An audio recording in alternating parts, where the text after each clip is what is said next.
যখন আপনি মারা যাবেন, দুনিয়া থেকে বিদায় দিবেন, মানুষজন কেউ বলবে না আজকে বৃষ্টির দিন দাফন করিস না, কেউ বলবে না যে তারা 2টা দিন রাখ, কেউ বলবে না। কবরের মধ্যে যখন নিয়ে যাওয়া হবে, আপনার স্ত্রীর কথা মনে পড়বে, আপনার সন্তানের কথা মনে পড়বে, আপনার বাবার কথা মনে পড়বে। সবচাইতে বেশি কষ্ট আপনাকে যে জিনিসটা দেবে, কি নিয়ে কবরে ঢুকলাম, কেন সুদ খাইছিলাম, কেন ঘুষ খাইছিলাম, কেন কবরের জিন্দেগির জন্য প্রিপারেশন নেই নাই।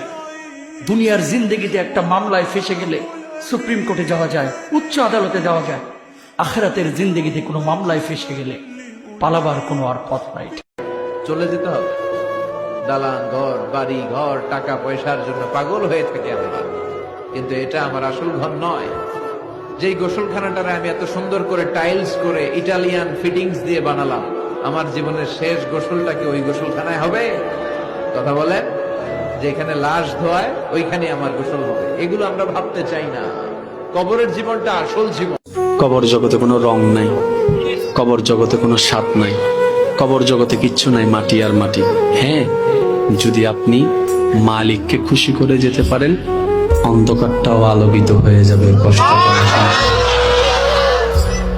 আপনার কবরের চিন্তা আপনি করেন, আমার কবরের চিন্তা আমি করব। আপনি আমাকে বেশি থেকে বেশি উৎসাহ দিতে পারবেন, ভাইয়া কবরটা সাজাইলা, সারা জীবন শান্তিতে থাকতে পারবেন। এটা হচ্ছে মুসলমানের নিয়ম। বলেন, কবর প্রতিদিন ডাক দিয়ে বলে আনা বাইতুদ দুধ। প্রত্যেকের কবর প্রত্যেককে ডেকে বলে, ও আল্লাহর বান্দা, জানো আমি পোকামাকড়ের ঘর, পোকামাকড়ের ঘর। তুমি তো সেই বান্দা যে একটা মশা কানের পাশ দিয়ে উড়ে গেলে তোমার ঘুম বন্ধ হয়ে যায়, চোখ মিলে যায়। একটা মশার গুনগুন আওয়াজ সহ্য করতে পারো না। একবার কয়েল, একবার অ্যারোসল, একবার মশারি, এরপরেও তুমি চাও যে একটা মশাও যেন আমার কানের কাছে গুনগুন না করে।